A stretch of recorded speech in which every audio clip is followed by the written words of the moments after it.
Bonjour à tous, QG Qualité, c'est le podcast où les professionnels de la qualité logicielle nous racontent leurs histoires, leurs expériences et leurs parcours. Je m'appelle Romuald Lenormand, je suis votre hôte pour ce nouveau numéro. Si vous êtes expert, débutant ou simplement curieux, l'objectif est de vous partager tous les aspects des métiers de la qualité. Cet épisode vous plaît? Alors abonnez-vous pour ne pas rater les prochains et partagez-le autour de vous pour nous aider à grandir. J'ai moi-même jamais travaillé en start-up, par contre j'ai quelques préjugés, a priori, j'ai entendu des choses dans d'autres podcasts par exemple. Moi je pourrais imaginer qu'on y retrouve une culture un peu anti-process. Pourtant, quand on a préparé ensemble cet épisode, tu m'as expliqué le contraire. Moi, les deux expériences que j'ai, il y avait du process. Ouais. Il y a du process, et je dis heureusement qu'il y a du process. C'est juste qu'il est beaucoup plus... Il est moins lourd, on va dire, que ce que j'ai pu vivre en ESN. Okay. C'est-à-dire qu'il y a moins ce besoin d'avoir le tampon, de montrer patte blanche surtout, sous toutes les étapes, on va dire, de construction. Allez droit au but, faites le MVP, un POC, allez prouver le marché. Vous embarrassez même pas avec des testeurs. Il y en a qui vont me fusiller du regard. Pas de testeurs, pas de qualité alors. Ça veut pas dire que pas de qualité, mais aller droit au but, en fait. Ok.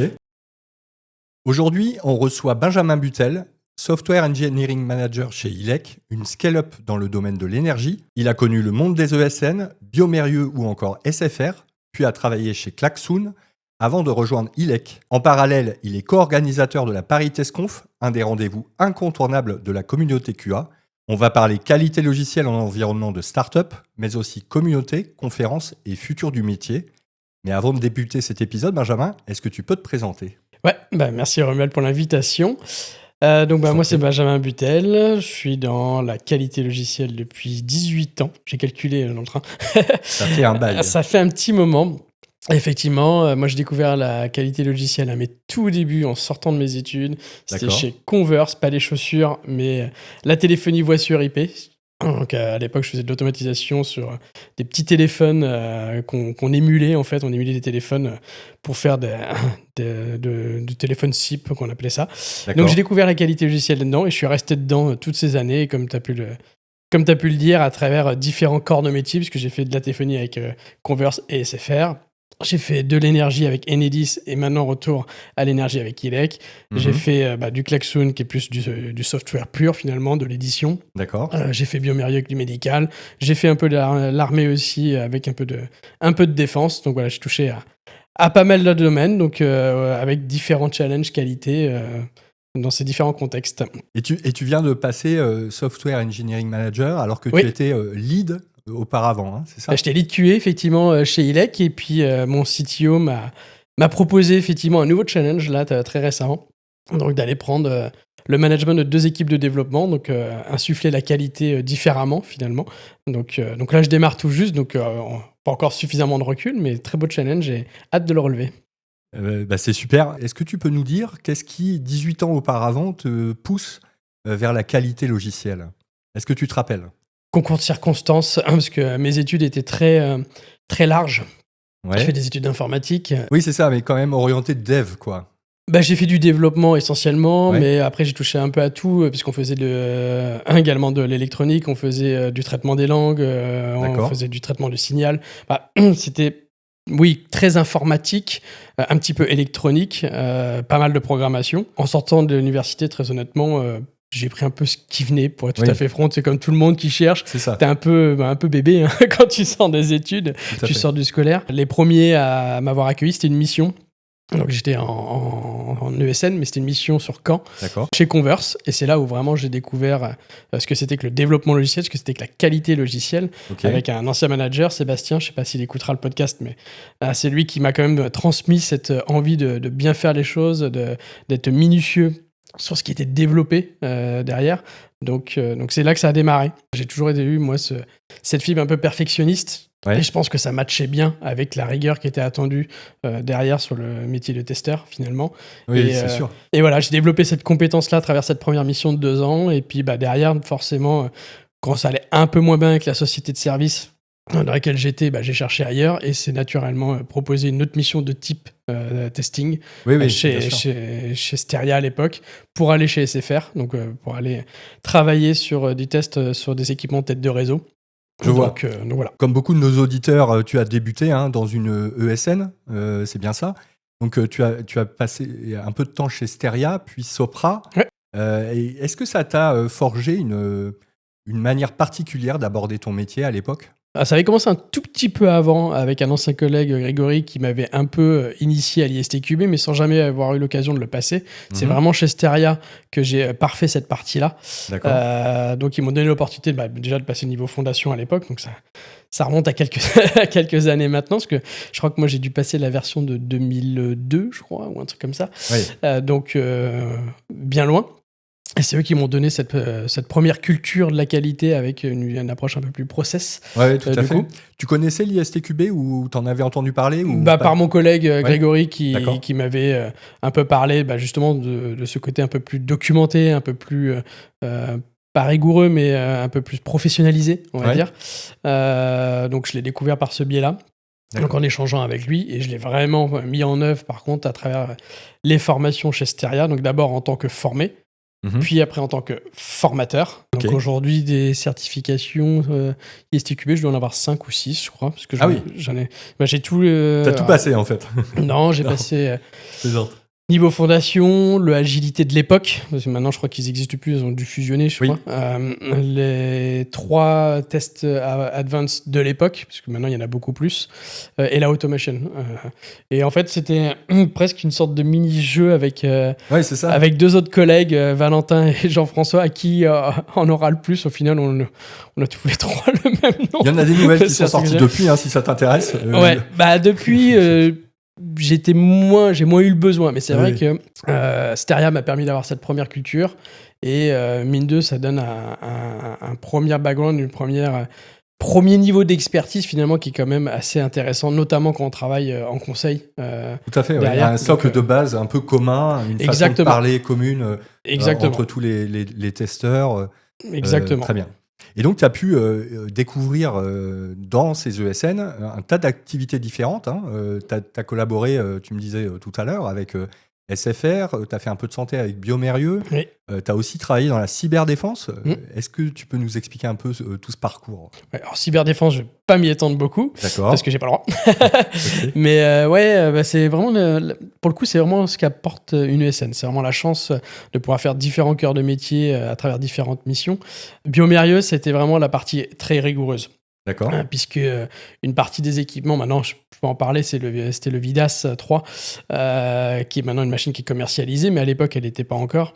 Et c'est vrai que pour aller commercialiser aux États-Unis, on a ce qui existe là-bas, c'est la FDA qui vient donner des tampons. Et c'est vrai que là, ça nécessite d'avoir des processus qualité extrêmement bien documentés, mais aussi extrêmement bien formalisés. C'est-à-dire que derrière, il y a des preuves qui doivent être données. Et je me souviens de séances de signature de feuilles imprimées, mais de 200 à 300 feuilles de cahiers de recettes sur lesquelles on annonce avoir exécuté pas à pas chaque truc et on venait signer individuellement les choses. Donc c'est vrai que ça a un contexte qui était très rigoureux, qui avait son lot de contraintes et qui... pour le coup, la partie STQB rentre extrêmement bien dans ce genre de besoin. Tout à fait. Parce qu'on est vraiment dans cet objectif faire les choses correctement, proprement, et d'être capable de le prouver qu'on l'a fait correctement. Des process très industrialisés, un peu cycle en V. Alors, à l'époque où j'étais chez Biomérieux, on était plutôt sur du cycle en V, même si, comme tout le monde, il y avait cette agilité-là qui pointait le bout de son nez à l'époque. Voilà, mais c'est vrai qu'en sortie, on était quand même plutôt sur un bon cycle en V. Mais pour le coup, c'était plutôt cohérent, je trouve, avec le type de produit que vous vendiez. Avec le type de produit qui était en train d'être fabriqué, c'était plutôt cohérent. Il y avait un risque sanitaire derrière, bien sûr. Puisque c'est une machine qui manipule des produits, et notamment, ça peut être des échantillons de sang. Donc imaginons un échantillon de sang pour savoir si la personne a le sida qui viendrait à éclater pour le laborantin, ça serait pas forcément très drôle. Du coup, dans la machine, donc typiquement, il y avait ce genre de risque. Donc, Dès que ça touche un peu au médical, effectivement, les risques sont pas dans la même dimension que par exemple un software pur C'est sûr que si je devais comparer les risques de ce qu'on fabriquait chez Klaxoon et le risque de ce qu'on fabriquait chez Biomérieux, on n'est pas dans les mêmes impacts, en tout cas dans les mêmes conséquences. Ok. Et ensuite, après Biomérieux alors après Biomérieux, j'ai fait un peu de Enedis. D'accord. Pareil, toujours en prestation.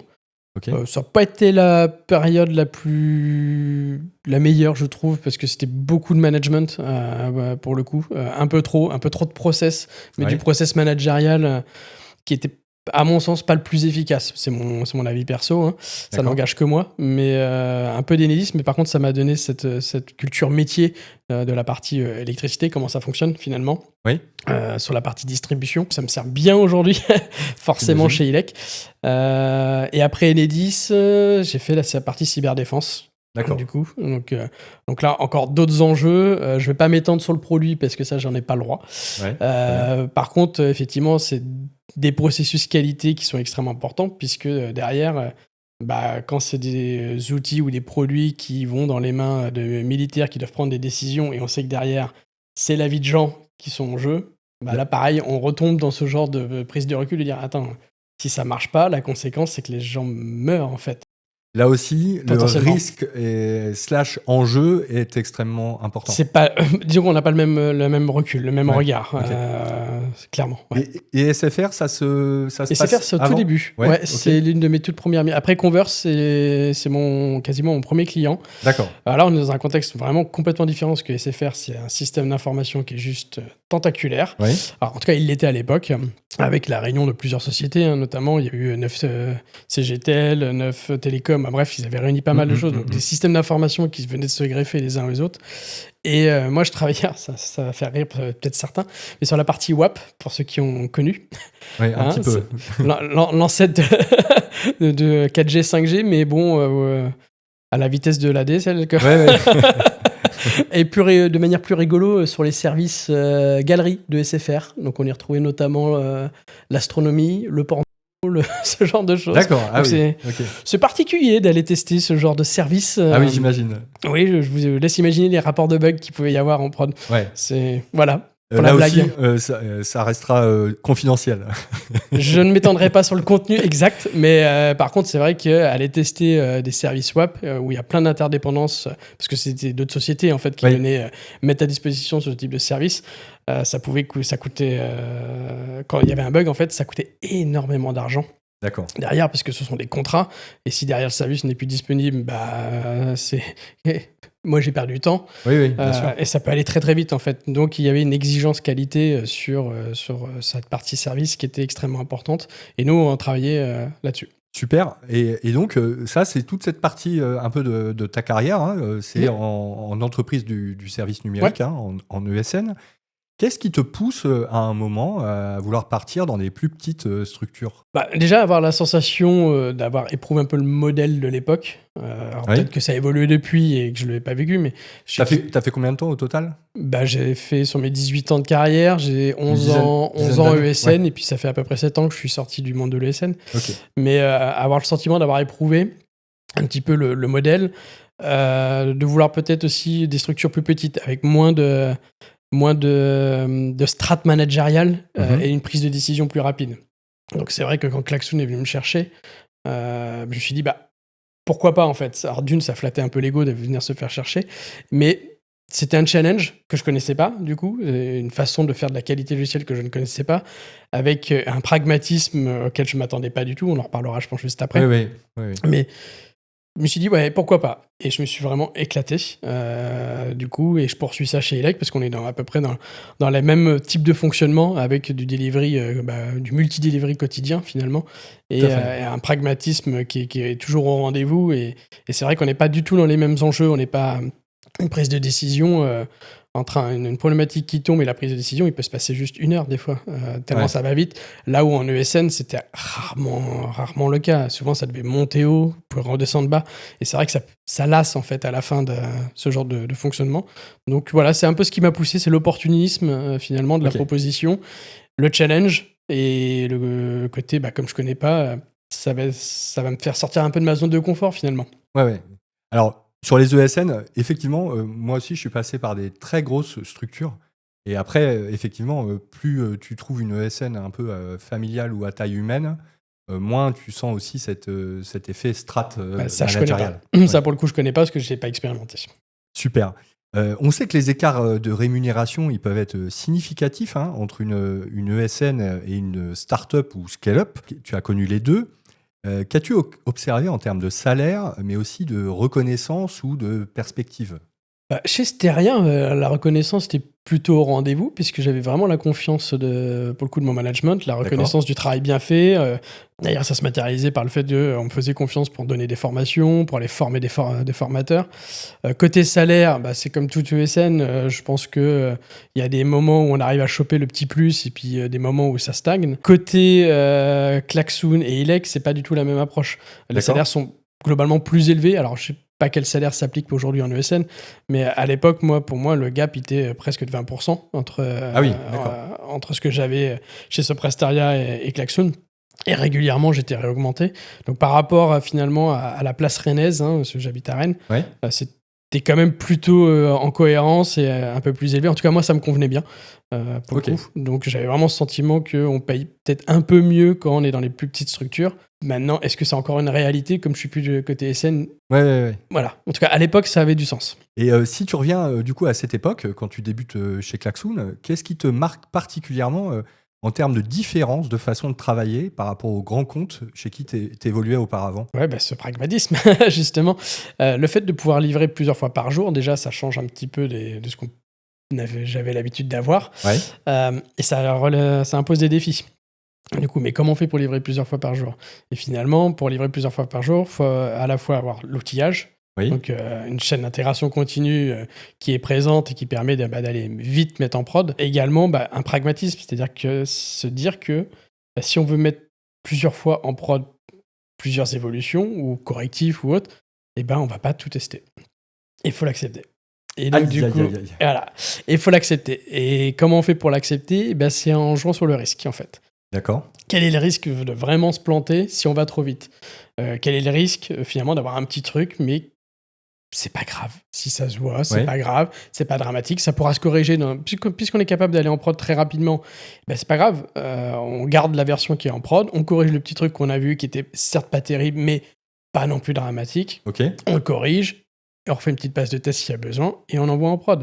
Et si vraiment il y a un gros loupé, on rollback. Et c'est vrai que c'est la capacité de pouvoir rollbacker une version qui est loupée, c'est quand même extrêmement confortable dans la gestion des risques parce que, encore une fois, on est sur un produit qui va tuer personne dans la foulée. Je vois. Je te dirais pas la même chose si derrière le produit, dans les 10 minutes, il en tue 10. J'aurais pas le même discours. Mais là, en l'occurrence, les risques étaient plutôt mesurables et mesurés, donc on pouvait se le permettre. Et du coup, c'est cette partie-là. Qu'est-ce que tu as découvert, toi, quand tu es devenu consultant pour des startups que tu n'aurais pas appris si tu n'étais pas allé en startup, justement ? Je pense que c'est vraiment cette partie intégration continue. J'ai le souvenir côté ESN que c'était plutôt réservé aux développeurs. D'accord. Très peu côté testeur, en tout cas moi quand j'y étais. Et ça, je pense que j'aurais pas mis les mains autant dans le cambouis que quand j'étais chez Klaxoon sur la partie. Donc on était sur GitLab, donc GitLab CI. C'est vrai que. Donc c'est toi qui mettais en place ces choses-là. Alors non, on avait une équipe qui mettait en place toute la complexité de l'intégration continue et de l'outillage sur la totalité de la chaîne. Par contre, j'ai énormément contribué sur la partie intégration des activités de test et des outils de test dans cette chaîne-là. Donc toute la partie test que l'on avait. T'as rajouté le job testing dans cette chaîne. Il y avait déjà des choses qui existaient, mais moi et mes collègues, on a contribué à venir effectivement enrichir toute cette chaîne-là pour que la partie testabilité et donc réduire les risques qualité soit en place en fait. Je rebondis sur le mot qualité, c'est quelque chose qui nous tient à cœur ici. Quand on arrive dans une start-up, tout va très vite, visiblement. C'est comme ça que tu es en train de nous l'expliquer. Et comment on trouve justement cet équilibre entre la vitesse et la qualité ? La vitesse, en fait, elle est là, quoi qu'il arrive. C'est-à-dire que si on demande aux développeurs d'aller moins vite, ils vont t'envoyer bouler, en fait. Parce que c'est ancré dans leurs habitudes. Pour autant, globalement, ils font des choses de qualité. C'est-à-dire qu'ils réfléchissent à la qualité dès le début. Et en fait, la réflexion de la qualité, elle se fait même plus globalement, elle se fait en équipe. C'est-à-dire que pas que les développeurs, pas que les testeurs, mais l'ensemble des parties prenantes. Globalement, chez Klaxoon comme chez ILEC, on a à peu près le même fonctionnement. C'est que tous les corps de métier qui contribuent à créer une évolution, finalement, se parlent, co-construisent cette évolution. Et le simple fait de co-construire, finalement, on est déjà en train de faire de la qualité. Puisque oui, tout à fait. On se partage le qu'est-ce que l'on veut faire, on se partage le comment on pense le faire. Rien que le fait de se le dire permet à chacun de dire ouais, mais attendez, si on fait ça comme ça, ça va pas poser problème pour cette fonctionnalité qui est déjà présente. Et puis ah oui, on n'avait pas pensé. Et ça crée de l'échange, ça crée de la réflexion. D'accord. Et puis du coup, on va tacler peut-être le sujet différemment. Rien que tout ça, dans la co-construction, finalement, on est en train de mettre de la qualité. Et puis à la fin, il y a le pur développement, parce qu'on est tous humains, les développeurs vont se tromper. Ils se trompent, c'est normal. Nous, testeurs, on va se tromper.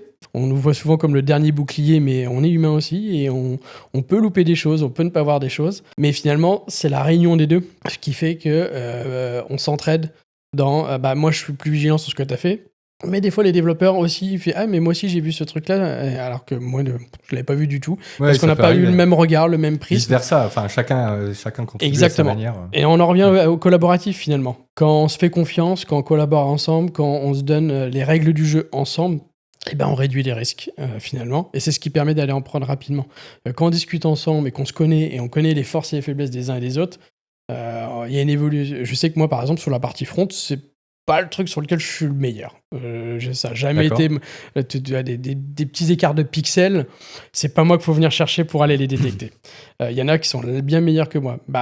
Quand on sait qu'il y a une évolution qui touche au design, qui touche à l'interface, je vais aller demander. Je vais pas compter que sur moi pour aller vérifier le pixel perfect, puisque je sais que je le verrai pas. Ouais, je vois. Je vais aller chercher finalement ceux qui vont pouvoir m'aider là-dessus, et eux, ils vont avoir un regard beaucoup plus aiguisé. Moi, je vais me concentrer sur là où je suis plus fort. Les incohérences fonctionnelles, les incohérences métiers.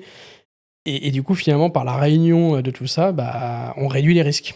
Ok. En sortie. Génial. Et je suppose que tu as des anecdotes sur des moments où la qualité a pu être un peu mise à l'épreuve par rapport à cette vélocité qu'on essaye d'avoir dans les startups. Est-ce qu'il y a des choses qui te viennent en tête? Exemple précis, non, parce que y en a forcément eu. Des mises en prod qu'on a complètement loupées. J'ai pas un exemple vraiment ultra précis, mais des mises en prod qu'on a complètement loupées, on a rollbacké aussi rapidement qu'on a poussé le truc. Oui, c'est arrivé. D'accord. Parce qu'on est parti du prisme de en fait, c'est facile, ça nécessite pas de faire de tests. Et moi, le premier dire, ouais, non, mais en fait, j'ai regardé le code. Pas besoin. Puis on se rend compte qu'on a foutu en l'air tout un ensemble de téléphones. Je sais pas, tout iOS a dysfonctionné. Ça marchait bien sur Android et tout iOS a dysfonctionné parce que le JavaScript n'était pas interprété tout à fait de la même manière. On rollback et puis on regarde après pourquoi on s'est loupé à ce point-là, quoi. Entre le moment où c'était mis en prod et le moment où vous rollbackez, ça prend combien de temps à peu près dans cette situation? Ouais, chez Klaxoon, je pense qu'on était de l'ordre des 5 à 10 minutes. Ah oui. Et chez ILEC, à partir du moment où on le détecte, on va être également... le rollback en lui-même, c'est 5 minutes. Après, finalement, le vrai temps, il est plus entre la prise de décision. Ouais, le vrai temps, c'est la prise de décision. Est-ce qu'on décide de rollbacker ou est-ce qu'on décide de fixer? Et ce temps-là est parfois plus long que j'appuie sur le bouton et puis c'est bon, c'est revenu en arrière. Aujourd'hui, dans AWS, revenir à une ancienne version du serveur, ça se fait, on clique sur un bouton et c'est juste le temps qu'il arrête les machines et qu'il les remonte et puis que ça rescale sur la nouvelle version. Mais ça prend, je dis 5 minutes, ça se trouve, c'est peut-être même encore plus court. Ouais, ok, génial. J'ai moi-même jamais travaillé en start-up, et par contre, j'ai quelques préjugés, a priori, j'ai entendu des choses dans d'autres podcasts, par exemple. Moi, je pourrais imaginer qu'on y retrouve une culture un peu anti-process. Pourtant, quand on a préparé ensemble cet épisode, tu m'as expliqué le contraire. Moi, les 2 expériences que j'ai, il y avait du process. Ouais. Il y a du process, et je dis heureusement qu'il y a du process. C'est juste qu'il est beaucoup plus... Il est moins lourd, on va dire, que ce que j'ai pu vivre en ESN. C'est-à-dire qu'il y a moins ce besoin d'avoir le tampon, de montrer patte blanche sur toutes les étapes, on va dire, de construction. Par contre, du process, on en a. Chez ILEC, on a toujours ce process où on réfléchit à comment on va régler la problématique, comment on va construire, quelle solution on veut construire. Donc, mine de, ça, c'est du process. Derrière, il y a de la documentation, en fait, qui alimente ce process. Mais c'est vrai qu'on reste quand même pragmatique. On va pas sortir une artillerie lourde pour aller faire un développement qui va prendre juste 1 heure et le test 1/4 d'heure, par exemple. Okay, quand tu as 1 heure de développement, 1/4 d'heure de test, on va être pragmatique. Le process, en fait, il va être déroulé, mais de manière extrêmement rapide. Et si on se dit que la documentation a moins de valeur que d'aller droit au but, on va prendre la décision de dire non, mais là, on va pas s'embêter à faire toute la documentation. Il y a d'autres situations où les sujets sont plus complexes, et là, on va dire non, là, on a le process, on a les outils, mettons-les en œuvre parce que c'est ce qui va nous permettre de nous protéger. On sait que c'est pas un truc qui va se faire en 1 heure, ça va se faire plutôt sur plusieurs jours. On a plutôt intérêt à poser notre réflexion dans ces outils-là pour nous aider à avancer sereinement. C'est ça, en fait, pour moi. C'est-à-dire que le process, il est là, il nous aide, c'est un cadre, c'est un outil. À nous de l'utiliser à bon escient, justement, pour faire des choses qui sont de qualité et pas toujours à courir en mode pompier en dire « Ah bah attends, on a poussé, mais on s'est loupé. En rollback, on recommence. 2 fois, 3 fois. » Bah non. Si on apprend de ses erreurs quand même. Voilà. Il y a l'outil rollback, mais l'objectif, c'est pas de dire allez, j'y vais, je rollback, j'y vais, je rollback. C'est pas ça non plus l'enjeu. Le rollback est un outil qui nous protège, mais c'est pas non plus la baguette magique pour faire tout et n'importe quoi. Donc là, il y a le process, le cadre qui nous permet de nuancer ça. Ok, top. Et dans ces deux startups, donc Klaxoon et ILEC, vous êtes en agilité, vous travaillez selon des sprints, vous avez quelle cérémonie ? Alors Klaxoon, c'est vieux, donc je me concentrais sur ILEC. Oui. Au niveau cérémonie, en fait, on travaille en squad. D'accord. Donc plutôt avec des objectifs de type OKR.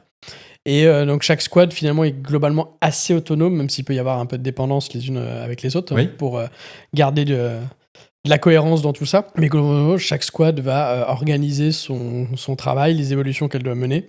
D'accord. Et va appliquer donc le petit process que l'on a pour justement nous aider à bien cadrer les choses entre la réflexion de qu'est-ce qu'on doit construire, comment on va le construire, comment on va le tester, quel niveau de test on veut faire, quel risque on veut absolument couvrir et quels sont ceux qu'on va assumer de rien faire et puis laisser passer. Donc tout ça, ça va être de la co-construction tous ensemble au sein d'une squad. Et puis en fait... Vous travaillez en sprint avec... des délits Il y a eu du sprint, certaines sont plutôt sur une approche Kanban, c'est-à-dire qu'ils dépilent les sujets qui ont le plus de valeur en priorité pour... Même votre orga, c'est un peu... chaque équipe décide de l'orga qu'elle veut, en fait. Globalement, oui, même si on reste vigilant, nous lead, sur une cohérence quand même d'ensemble pour pas non plus partir dans tous les sens et multiplier les processus et les outils. On a quand même un cadre commun. D'accord. Mais oui, on laisse quand même une assez grande autonomie aux équipes pour s'organiser. Finalement, ce qui compte, c'est la performance de l'équipe. Oui. Une équipe qui a un périmètre donné, qui doit aller tacler des sujets sur son périmètre. Qu'elle délivre, quoi. Qu'elle délivre des choses de qualité. Donc finalement, vouloir s'immiscer dans leur fonctionnement au plus bas niveau, si ça marche tel qu'elle l'entend, il n'y a pas de raison. Et si notre équipe, par contre, a cette même façon de faire, ça marche moins bien et qu'elle a trouvé une autre façon en s'adaptant un petit peu, en réduisant peut-être l'aspect documentaire ou au contraire en se renforçant sur le processus parce qu'elle se trouve mieux protégée en étant un peu plus dans le process, pourquoi on irait l'empêcher si ça marche aussi pour elle ? Donc on essaie quand même de trouver un équilibre entre les deux. Là, c'est plutôt nous, les leads, avec mes collègues, où on se parle beaucoup entre nous pour dire tiens, on fonctionne comme ceci, est-ce qu'il faut qu'on ajuste, ce genre de choses. Et des fois, tiens, c'est une bonne idée, on essaie, puis on se rend compte que ça marche pas du tout. C'est Lisa Crispin qui disait ça dans une de ses conférences, mais faut pas hésiter à tester en fait de nouvelles choses, surtout quand même des orgas. Surtout quand ça vient une rétro qui remonte à un point à les tacler. On va se donner ce qui nous semble être une solution à ce point-là. Peut-être que ça sera la bonne, peut-être que ça sera pas la bonne. Il faut pas hésiter à tester. Et puis si ça marche pas, faut arrêter, quoi. Tout simplement. Faut pas insister. Faisons l'hypothèse que demain, une équipe lance sa start-up avec le recul et l'expérience que tu as. Quels conseils tu donnerais à ses membres ? J'en aurais 2. Le premier, très pragmatique. Allez droit au but. Faites le MVP, un POC. Allez éprouver le marché. vous embarrassez même pas avec des testeurs. Il y en a qui vont me fusiller du regard. Pas de testeur, pas de qualité alors. Ça veut pas dire que pas de qualité, mais aller droit au but en fait. Ok. Vous démarrez une startup, vous avez certainement une idée. Oui. Vous passez de l'idée à la concrétisation de l'idée et à l'impact qu'on espère avoir derrière l'idée. Allez confirmer que l'impact il est là, qu'il est au rendez-vous. Donc aller tester le marché quoi, plus que tester le produit. Ouais, et puis fabriquer le produit, mais avec des outils qui vous coûtent pas cher. Aujourd'hui, il y a plein d'outils qui permettent de faire des choses très rapides, pas chères, juste pour aller valider finalement l'idée. Et pour moi, il n'y a pas besoin de testeurs dans cette démarche-là. Okay. Deux développeurs ou 3 développeurs selon la taille. Et allez-y, quoi. Allez-y. Maintenant, après, si on est dans l'étape un peu après, dire maintenant c'est bon, on a démarré, on n'est plus en mode POC, mais on a besoin de construire le vrai produit qui aura besoin de tenir dans le temps. D'accord. Pour moi, le premier truc, vraiment, peut-être que des développeurs me contrediront, mais pour moi, le premier truc à se donner en termes d'outils, c'est la chaîne d'intégration continue. Oui. Parce que c'est ce qui va permettre de scaler le plus rapidement possible. C'est ça, dimensionner les serveurs nécessaires, mais aussi avoir cette flexibilité dont tu parlais tout à l'heure, de rollback en cas de problème. Avoir l'outillage qui va permettre de mettre en prod rapidement et de retirer de la prod rapidement. Il n'y a pas besoin que le produit soit ultra gros et plein de fonctionnalités dans tous les sens, qu'on ait déjà de la complexité dans le système. Et dire, attends, maintenant on va vouloir livrer plus vite, il nous faut une CI. Non, réfléchissez à la CI dès le début. Oui, bien sûr. Au début, elle sera toute petite, votre CI. Et en plus, ça va rien coûter. Elle fera pas grand-chose, votre CI. Elle va pas coûter très cher au début. Elle va pas coûter très cher, elle va pas faire grand-chose, mais elle va vous permettre déjà de faire la partie peut-être test unitaire, si vous avez des tests unitaires, et j'espère que vous allez en avoir. Aussi. La partie build, la partie lint pour la qualité de code. Vous allez peut-être pas avoir de test de bout en bout, test fonctionnel ou test de perf. C'est pas grave, ça arrivera après, mais au moins vous avez déjà un premier début de pipeline. Vous êtes capable de mettre en prod assez rapidement. Et puis la fonction rollback, quoi. Réfléchissez à cette fonction-là pour rapidement dire si on se loupe, on peut revenir en arrière. Comme ça, on a un filet de sécurité de dernier recours, quoi. Filet de sécurité. Et puis surtout, s'il y a des vrais utilisateurs sur le produit déjà dès le début, même s'ils sont que 50, c'est quand même mieux d'avoir 50 utilisateurs qui sont juste peinés pendant quelques secondes ou quelques minutes parce qu'on s'est loupé, que de les mettre en rade pendant des heures et des heures parce que en fait on est en train de ramer parce qu'on s'est complètement loupé, quoi. Et même à 50 utilisateurs, c'est important parce que quand le produit il démarre, on a plutôt intérêt à bien satisfaire ces 50 utilisateurs pour avoir derrière de quoi aller chercher d'autres, parce que c'est grâce à eux et leurs témoignages qu'on pourrait dire, regardez, ça marche bien notre produit, il y a de la confiance, il y a la confiance à chercher. Et quand il y a des loupés, parce que je pense que c'est important de communiquer sur ces loupés, je pense qu'il ne faut pas les cacher et dire ah non, nous on n'a jamais de loupés. C'est faux, toute société a des loupés, les plus grands en ont. Donc on en a des loupés, mais la capacité à réagir quand c'est loupé, donc la partie SLA finalement, je trouve ça beaucoup plus important que de dire il n'y a pas de loupé ou que d'avoir le produit qui a le plus de fonctionnalités possible. J'ai parlé de cet aspect-là avec un confrère et ami que tu connais, avec Florent de West France.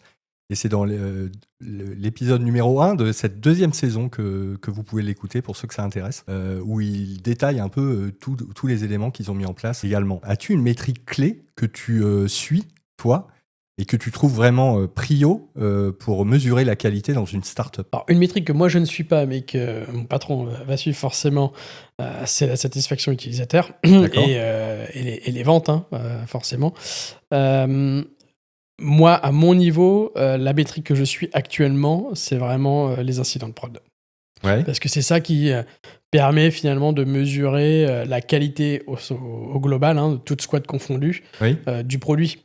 Si on a régulièrement des incidents de prod plus ou moins critiques, c'est qu'il y a peut-être quelque chose dans notre fonctionnement qui est moins performant. Si à l'inverse, on a un tous les 4 du mois, on peut dire c'est que ça roule plutôt bien, parce qu'encore une fois, pour moi, c'est normal d'en avoir. On est sur des sujets tellement complexes, des systèmes d'information, mais aujourd'hui maintenant tellement complexes, qu'en avoir, c'est plutôt normal. Mais suivre l'indicateur, est-ce qu'il monte, est-ce qu'il baisse, qu'est-ce que ça veut dire quand ça monte, qu'est-ce que ça veut dire que ça baisse, quels sont les événements finalement ou les pratiques qui sont mis en œuvre par les équipes qui pourraient expliquer ça. Ça, c'est quelque chose qu'on commence à suivre et on est en train de travailler avec mes collègues aussi sur les métriques DORA pour justement essayer de prendre un peu plus de recul et pas juste avoir le prisme de la partie incident, mais avoir aussi le prisme de comment l'équipe se porte, parce que ça c'est un des indicateurs. C'est bien par exemple d'avoir peut-être beaucoup de livraisons et peu d'incidents, mais si l'équipe elle est malheureuse, est-ce que c'est si bien que ça? Donc finalement il y a un équilibre à avoir à travers différentes métriques, et on est en train d'essayer de travailler là justement pour prendre ce recul sur 3-4 métriques donc plutôt poussées par le modèle DORA pour aller évaluer finalement la performance d'une équipe et que donc l'équipe puisse s'auto-évaluer et que grâce à cette auto-évaluation qu'elle puisse suivre dans le temps. Est-ce qu'elle s'améliore? Est-ce qu'elle se dégrade? Alors en général on s'améliore sur une métrique qui souvent se dégrade sur une autre, mais ça peut être volontaire, ça peut être ce que l'équipe veut, s'améliorer sur on fait moins d'incidents. Par contre à l'inverse on va peut-être délivrer moins vite. Ça va peut-être être un parti pris. Un jeu à somme nulle, un peu. Exactement. Mais c'est à l'équipe. Et ce qu'on veut, c'est donner des outils à l'équipe pour que justement les équipes puissent s'auto-évaluer et se donner les bonnes trajectoires derrière pour s'améliorer finalement et puis être au rendez-vous des challenges qui leur sont demandés. Donc ça, c'est la nouvelle target, mais auparavant, c'est bien les incidents de prod. Pour l'instant, on est plutôt sur les incidents de prod. Voilà, c'est ça. Génial. Est-ce que tu peux partager un exemple d'investissement QA qui a produit un retour sur investissement mesurable ou un vrai gain en termes d'efficacité? Est-ce que tu as des choses en tête? Ouais, en termes d'investissement QA, chez Klaxoon, c'était plutôt là où on a beaucoup investi. C'est sur la partie automatisation, donc renforcer notre patrimoine de tests automatisés. On était sur du test café, qui n'est pas très connu. C'est quasiment pareil que Cypress. Voilà. Et donc ça vous a permis quoi? Ça nous a permis d'avoir beaucoup plus de tests automatisés et donc de réduire l'effort de test manuel derrière. Comme on disait, sur un produit très collaboratif, tout ce que l'on pouvait automatiser, qui n'avait pas besoin d'avoir plusieurs devices, donc on le faisait, ce qui permettait de nous de garder du temps plutôt pour aller faire ces tests multi-device. On faisait souvent des tests de groupe, justement, où on se mettait plusieurs autour d'une table, comme c'est collaboratif, c'est un outil temps réel. Ah oui, génial. Du coup, c'est une sorte de board numérique. Donc, imagine faire ton Kanban en équipe sur un tableau, sur un mur physique avec des post-it. Là, tu fais la même chose, mais en numérique. Aller tester ça de manière automatique, ça peut être un peu compliqué. Donc, souvent, des tests de groupe, on se mettait 4, 5, 6 autour d'une table avec plusieurs Et vous faites un peu d'explo ou vous allez tester ce qui vient d'être développé on faisait un peu des deux, selon les besoins, mais on faisait un peu des deux. Donc voilà. Donc là, effectivement, dans ce contexte-là, les tests auto étaient un bon levier. Et comme on avait une grosse dépendance au device, BrowserStack aussi était quand même plutôt intéressant. Pour les devices, les émulateurs. Des devices exotiques, parce que ça coûte vite cher d'acheter. Oui, tout à fait. On ne peut pas avoir tous les produits qui sont sortis. Non, on ne peut pas. Et puis quand il y avait des bugs qui arrivaient sur une version en particulier d'un device ou d'un navigateur, BrowserStack était quand même plutôt pas mal pour aller chercher cette version-là spécifiquement et aller reproduire là où on aurait perdu énormément de temps en analyse si on n'avait pas eu. Génial tout ça. Je pense qu'on a vraiment fait un peu le tour de tout ce que tu pouvais nous dire sur les startups. C'est vraiment super intéressant. En tout cas, moi, j'ai appris beaucoup de choses. On va rester dans la qualité, mais on va parler d'un tout autre sujet. Aujourd'hui, tu es dans le comité d'organisation de la Paris TestConf. C'est un événement qui est présent depuis plusieurs années en France. Comment es-tu passé de conférencier à organisateur? Ça s'est fait un peu comme ça aussi. C'est vrai que la Paris TestConf, moi je la suis depuis la première édition. Donc je crois que c'était 2018 ou 2019, juste un peu avant le Covid. À l'époque, j'avais déjà accompagné les organisateurs qui cherchaient un moyen d'animer la partie questions-réponses. Et travaillant chez Klaxoon, l'outil s'y prêtait plutôt pas mal. Donc, ils m'avaient approché pour voir comment on pouvait collaborer là-dessus. Donc, je les avais accompagnés juste cette partie-là. Et il y a eu un très bon feeling avec les organisateurs de l'époque. L'année d'après, j'avais proposé effectivement une conférence qui avait été retenue. Donc, j'ai donné cette conférence-là. Donc là, il y a eu la période Covid, donc c'était plus en présentiel. On était passé en distanciel. Du coup, Covid oblige. Mais du coup, j'avais donné une conférence et il m'avait demandé également d'hoster une des soirées, parce que c'était sur 3 jours. Voilà, et j'avais eu notamment la chance d'avoir Lisa Crispin dans les personnes qui étaient là. Donc c'était plutôt cool. Donc voilà, donc ça a renforcé les liens finalement, le fait de hoster. Et je crois que la 3e année, du coup, ils m'ont proposé de rejoindre le comité, et moi ça rentrait bien dans le genre de choses que que j'aimais faire. Donc voilà, donc je crois que je suis arrivé à partir de la PTC 3. D'accord. Et là, on prépare la PTC 7, donc c'est ma 4e année. Génial. Ma 4e édition, puisque j'ai passé du temps entre-temps. Mais ma 4e édition, ouais. Ok, top.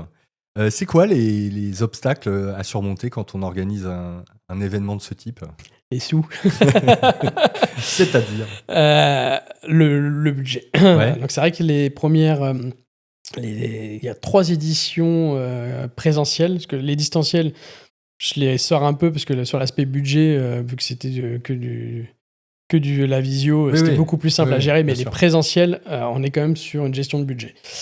C'est vraiment un vrai défi entre le lieu, la partie traiteur, restauration en tout cas, après avoir comment on veut la satisfaire, mais la partie restauration, ce sont quand même les 2 gros postes budgétaires. Et ça, c'est un vrai enjeu d'aller trouver le compromis entre est-ce qu'on a l'argent, est-ce qu'on va réussir à avoir suffisamment de monde pour amortir cet investissement, et est-ce qu'en même temps, ça va plaire suffisamment aux gens pour se dire ah bah c'était quand même sympa, du coup ça nous donne envie de revenir l'année prochaine.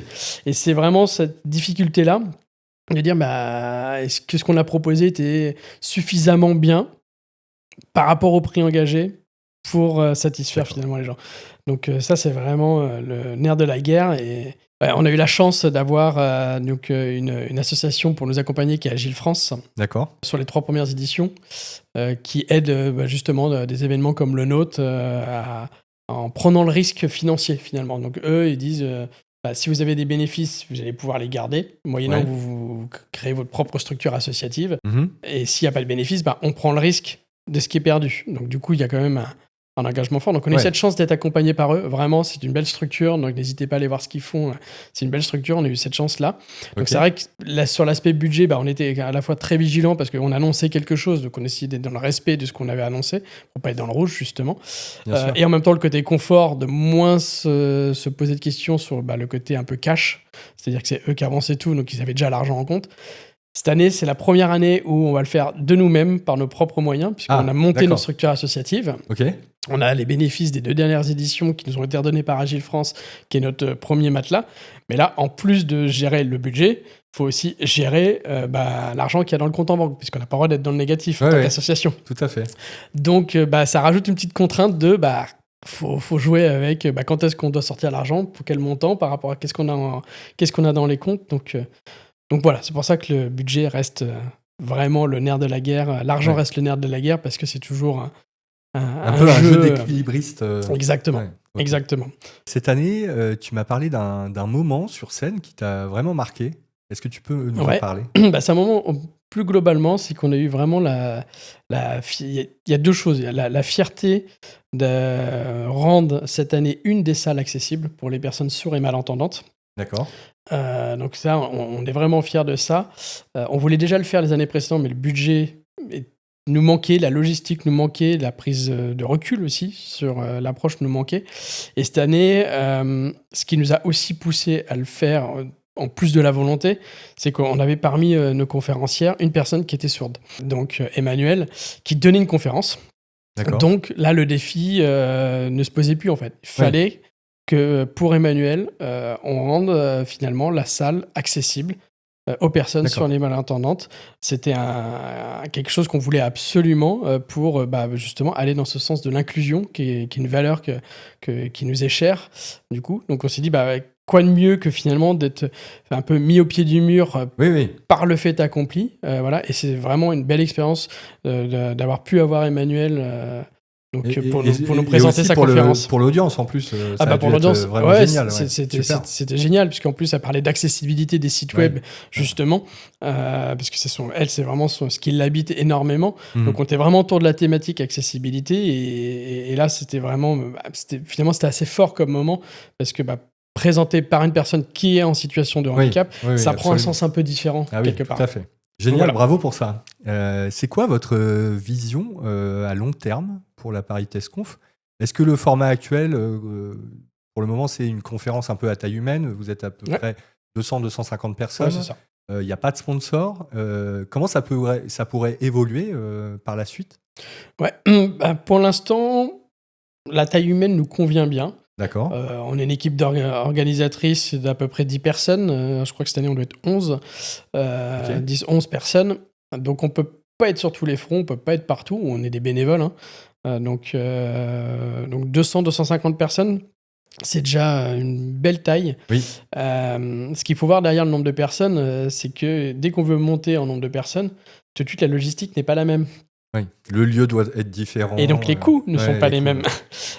Trouver des lieux sur Paris pour accueillir cette taille-là en nombre de personnes, bah c'est pas si simple. Ouais, donc quand on n'a pas de sponsor, d'autant plus. Donc parce que ça c'est une volonté aussi depuis le début de ne pas avoir de sponsor, de ne pas être, on va dire, pieds et mains liés. Alors ça veut pas dire qu'on ne sera jamais sans sponsor, attention, hein, l'équipe organisatrice peut évoluer et décider à un moment donné de changer ça, mais c'est vrai qu'aujourd'hui c'est le cas, on n'en a pas. Ça vous laisse vraiment une liberté totale. Alors, on a une liberté totale et comme je disais tout à l'heure, pour récupérer l'argent, on a créé une association. Donc là, le fait d'être structuré en association permet aussi de protéger un petit peu ce capital-là, tout en laissant la possibilité aux futurs qui voudront rentrer dans l'association et pouvoir prendre des positions finalement de, je vais dire direction, c'est pas direction, mais de, comment ça s'appelle pour une association ? Si, de direction, dans le bureau, quoi. Ouais. Peut-être dans le bureau, d'aller insuffler peut-être d'autres formes de fonctionnement, d'idées ou autres. Et ça, c'est l'avenir qui le dira. La forme associative permet justement de à la fois protéger et en même temps se laisser la possibilité d'évoluer en fonction de quels sont les gens qui décident de s'investir pour faire vivre le sujet. Et puis voilà. Ça, et même, vous pouvez solliciter des subventions en tant qu'association à des municipalités, à des conseils départementaux, des conseils régionaux. Ouais, on a commencé cette année. Bon, on a eu un nom pour l'instant. C'est bien de demander, c'est bien de s'y mettre. Mais en même temps, voilà, on démarre tout juste, donc nos ambitions n'étaient pas forcément très élevées à ce niveau-là. Mais oui, ça fait partie. Le fait d'être une association permet au moins de nous donner la légitimité de demander. Si on parle maintenant un peu d'avenir, de prospective, comment... Est-ce que tu trouves que le rôle de testeur va changer à cause de l'intelligence artificielle ? C'est quoi ton point de vue sur la question ? Est-ce qu'à la Paris TestCon, vous avez eu l'occasion de discuter du sujet ? Ouais, il y a eu quelques conférences autour de ce sujet-là. Moi, je reste très mitigé, hein, comme on a pu en discuter dans le genre. Je vois beaucoup d'IA. Qui est plutôt sur de l'IA générative, hein, et je vois beaucoup de conférences qui est sur l'IA pour faire les cas de test à notre place. Et vu que moi je suis dans un contexte depuis 7 ans, donc c'est vrai chez Klaxoon, c'est vrai chez IDEC, où la notion de cas de test en tant que telle, documentée et processée comme le propose l'ISTQB, ça n'existe pas chez moi. Et j'ai du mal à me projeter dans les bénéfices que peuvent m'apporter une IA générative qui me fabriquait mes cas de test. D'accord. Voilà. Moi je vois plus l'IA bénéfique pour tout ce qui va être amélioration des petites tâches, donc plutôt côté développement d'ailleurs, qui va vraiment aider le développeur à aller plus vite avec des patterns que l'IA va lui amener beaucoup plus rapidement dans le développement. Ou des tests unitaires par exemple, où elle est assez forte avec des GitHub Copilot, des choses comme ça. Tout ce qui va permettre finalement d'aller chercher des choses qu'un développeur mettrait un temps fou à aller chercher et peut-être moins bien. Okay. Donc tout ça, je pense que ça peut servir à la qualité, mais plutôt par le prisme du développement. Côté pure testing, moi, ce qui me manquerait aujourd'hui, moi, personnellement, dans ma manière de fonctionner aujourd'hui, c'est vraiment cette capacité à aller récupérer toute la documentation métier et fonctionnelle d'un produit et d'arriver à en sortir finalement les cohérences et les incohérences dans tout ça pour m'aider à aller mettre le focus finalement au bon endroit.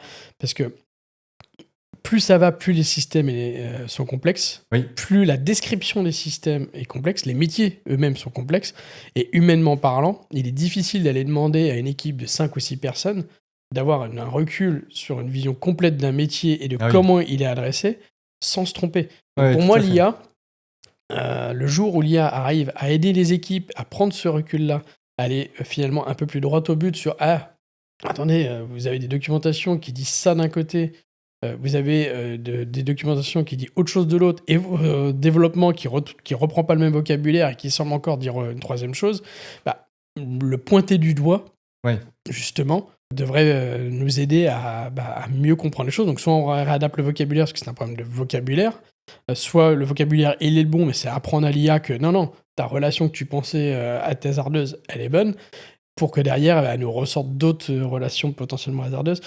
Ça serait l'idéal. Mais je crois que pour l'instant, ça se fait pas trop encore. D'accord. Si j'ai bien compris ce que tu cherches à faire, je pense que ce genre d'outil existe déjà. C'est un RAG, un Retrieval Augmented Generation. C'est en gros un RAG, c'est une IA spécialisée dans la recherche de documentation. Donc on va la brancher par exemple sur un Confluence, sur un wiki de l'entreprise. En la promptant, on va réduire sa recherche uniquement à la documentation qu'on lui a fournie. Ça, je pense que c'est jouable de mettre en place ce genre de choses. Et couplé à cela, tu peux aussi lui donner tout ton code pour qu'elle aille chercher dans le code ce genre d'incohérence dont tu parlais. Je pense que techniquement, c'est jouable. Alors techniquement, oui. Mais je pense que ça peut coûter très cher en revanche. Et ça, et la compréhension métier. Arriver à comprendre le métier pour en sortir des incohérences derrière, c'est pas juste de la sémantique. Non. T'as vraiment la compréhension métier. Ça, je pense que c'est un challenge en termes d'entraînement. Oui. Je vais prendre mon exemple, la fourniture d'énergie, qui passe par la partie également distribution de l'énergie avec Enedis ou GRDF. Aller comprendre ce métier-là, je pense que ça nécessite un entraînement bien particulier. Oui, bien sûr. D'ailleurs, les deux entraînements sont même distincts parce que l'énergie électrique, c'est pas la même chose que le gaz, c'est pas les mêmes implications derrière. Même si on croit que c'est de la fourniture d'énergie derrière, c'est pas la même énergie qu'on manipule. Arriver à faire comprendre ça à l'IA, je pense qu'aujourd'hui, on n'y est pas encore tout à fait. Donc oui, effectivement, aller plugger des sources de données, mais l'entraînement qui est derrière, voilà. Et voilà. Pour conclure, quelle action concrète tu recommandes aux auditeurs pour faire progresser leur culture qualité dès demain ? Dès Ce demain. serait quoi ?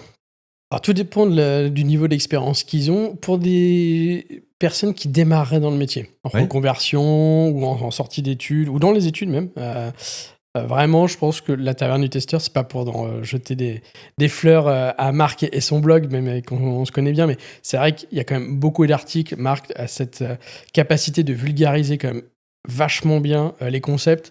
C'est un bon début. Je confirme, d'autant qu'il a été invité dans la première saison de QG Qualité. Si vous voulez retrouver l'épisode, n'hésitez pas. Non, il y a beaucoup d'articles, et pas que ceux de Marc. Il y a plusieurs sources. Alors, il y a aussi les miens, mais c'est pas pour envoyer les fleurs. Mais c'est vrai que c'est un bon premier levier pour rentrer dedans.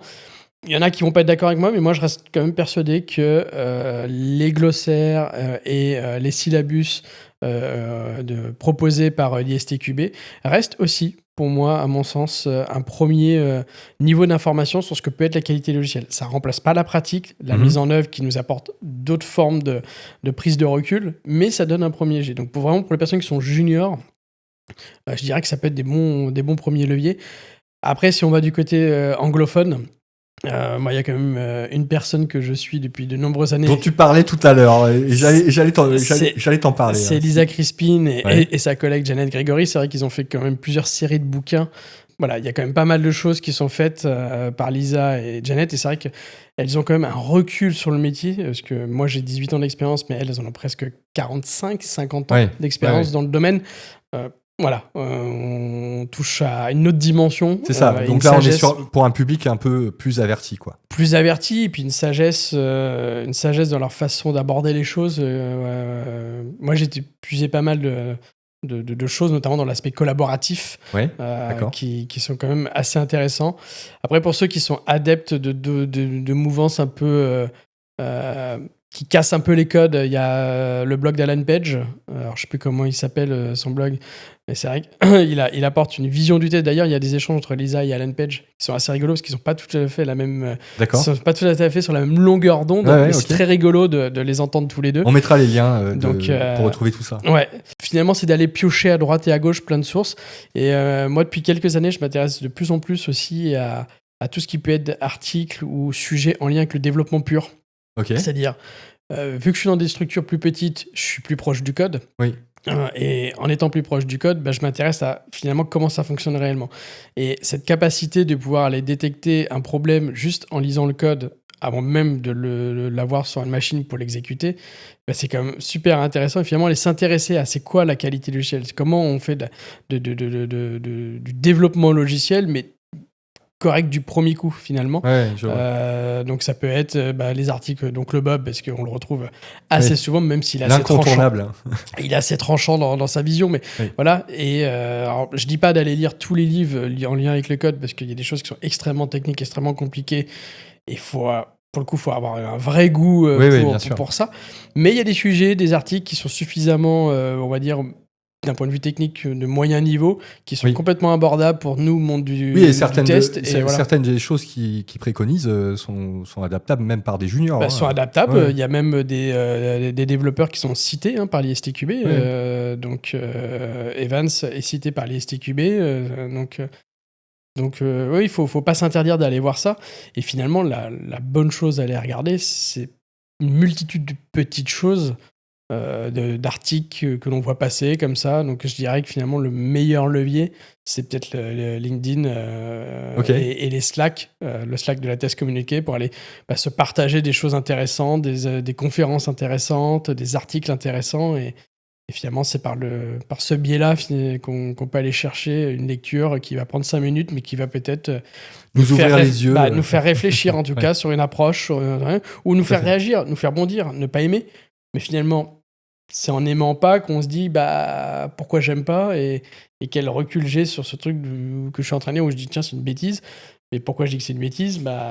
Finalement, ça alimente la réflexion quelque part. Super. Est-ce que tu pourrais nous donner en avant-première la date de la future Paris TestConf de l'année prochaine?